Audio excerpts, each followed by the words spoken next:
유한집합의 원소의 개수. 두 번째, 여집합과 차집합의 원소의 개수. 자, 첫 번째는 뭐냐? A 여집합의 원소의 개수입니다. N. A 여집합의 원소의 개수. NU 빼기 NA다. 당연한 것 같지만, 그렇구나. 공식을 보고 당연하구나 라고 생각하는 거는 크게 도움이 안 되고, 실제로는 이 공식을 외워서 문제를 풀어줘야 됩니다. 자연스럽게. 뭐, 예를 들어서, U, 여기가 A다. 그러면 이 부분이 A 여집합이 되는 거죠? 요게 A면 이게 A 여집합이 되는 거겠죠. 여기에 원소가 A가 있고 여기에 원소가 B가 있다라고 하면 A 여집합의 원소의 개수는 당연히 B가 되는 거죠. 네, 당연히 B가 되는 거예요. U는 그럼 어떻게 되는 거냐? 전체를 얘기하는 거니까 A 더하기 B가 되겠죠. 그 중에서 A만큼 이렇게 빼주면 당연히 B가 만들어집니다. 이 기본적으로 원소의 개수에 대한 공식들은 벤 다이어그램에서 문자를 무조건 써서 확인해 보면 무조건 성립하는 거예요. 당연한 거예요. 그게 중요한 건 아니고 반드시 뭘 해야 된다. 공식을 외워줘야 된다. 특히 이 모양 같은 경우는 이런 모양으로 많이 출제가 돼요. A 여집합, 합집합, B의 여집합은 뭐 10 이렇게 돼 있다고 칩시다. 도대체 이게 무슨 의미가 있는 거냐? 주로 드모르간 법칙을 보통 한번 써주는데 A 교집합, B의 여집합인 거죠. 그러니까 N, A 교집합의 여집합이 10개 있는 거예요. 그럼 전체도 필요하겠네요. 전체도 줍시다.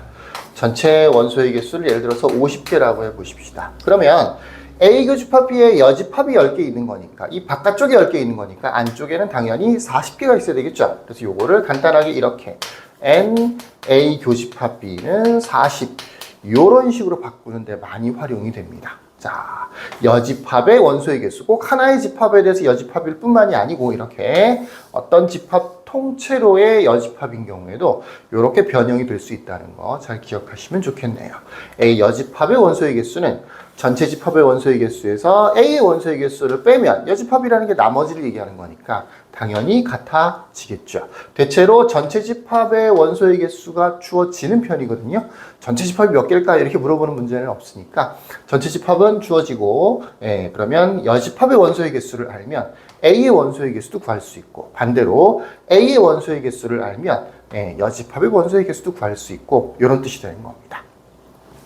두 번째는 A 차집합 B의 원소의 개수에 대한 것인데 N, A 차집합 B다.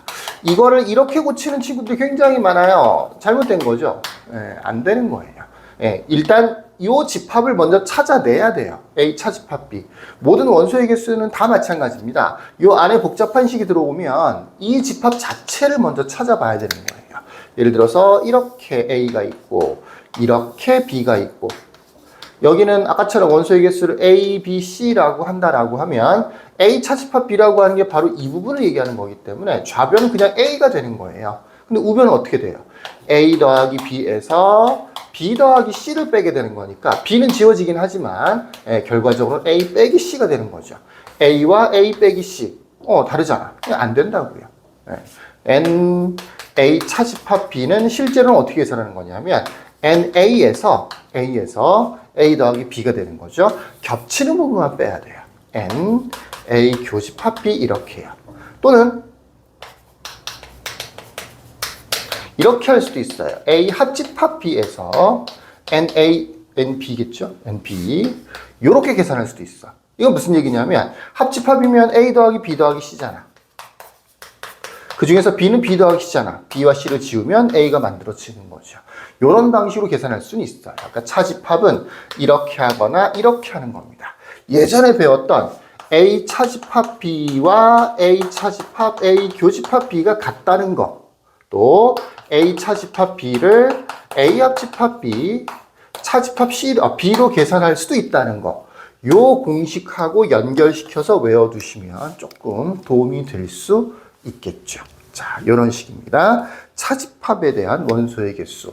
이 뺄셈 같은 차집합을 원소의 개수끼리 빼고 이렇게 하는 건 절대로 안 된다는 거 명심하시길 바라겠습니다. 물론 이제 B라는 집합이 A라는 집합의 부분 집합이었을 때는 또 이게 가능하긴 가능해요. 특별한 경우고요. 일반적인 경우는 아닙니다. 자, 차집합, 여집합과 차집합에 대한 원소의 개수.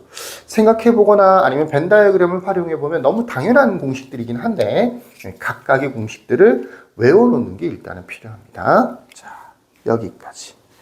끝.